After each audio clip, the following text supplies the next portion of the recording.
কবিতাৰ শিৰোনাম শাওনৰ খেতি।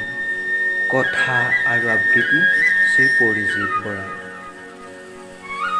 চাওঁতে চাওঁতে সময়বোৰ উৰি গৈ আছে। এদিন দুদিনকৈ আকৌ শাওন মাহ পালেহি।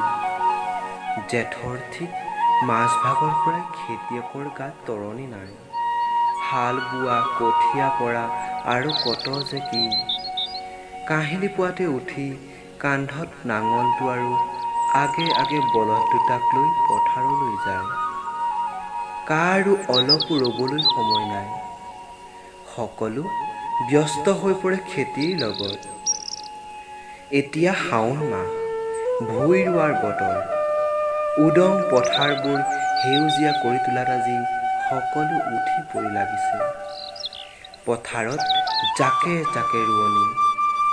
কামৰ মাজত এবাৰ মূৰ তুলি চাবলৈও কাৰো আজৰি নাই। নিৰ্দিষ্ট নিয়মেৰে ন-ভূঁই ৰুই কৃষকে আৰম্ভ কৰিছে নিজৰ খেতি। শাওনৰ টিকা ফটা ৰ'দত বোকা পানী খচকি গাৰ ঘাম মাটিত পেলাই খেতিয়কে আজি বীজ ৰুইছে। তেওঁলোকৰ মনত আজি হাজাৰ ফূৰ্তি। চাৰিওফালে মাত্ৰ সেউজীয়া আৰু সেউজীয়া। ৰোৱনী হালোৱাৰ পথাৰতে হাঁহিৰ খলকনি। সকলো আজি আনন্দত উত্ৰাৱলে। খেতিয়কৰ সপোনে আজি উশাহ মেলিছে। লাহে লাহে ই ডাঙৰ হ'ব আৰু ফুল ফুলিব।